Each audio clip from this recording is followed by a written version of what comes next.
কি হচ্ছে বলুন তো? কি শুরু হয়েছে ভারতের রাজনীতিতে?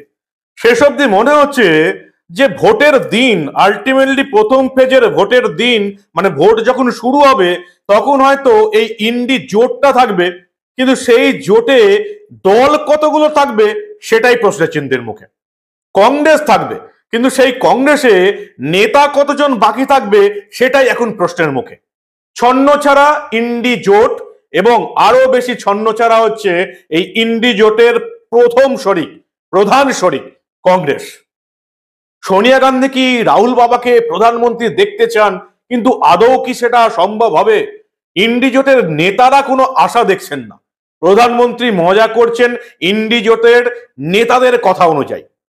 আর এবার মধ্যপ্রদেশে কংগ্রেসে একেবারে ভাঙন শুরু হয়ে গেল। প্রথমে আমরা মহারাষ্ট্রে ভাঙন দেখলাম, এবার মধ্যপ্রদেশে ভাঙন দেখছি। কি শুরু হয়েছে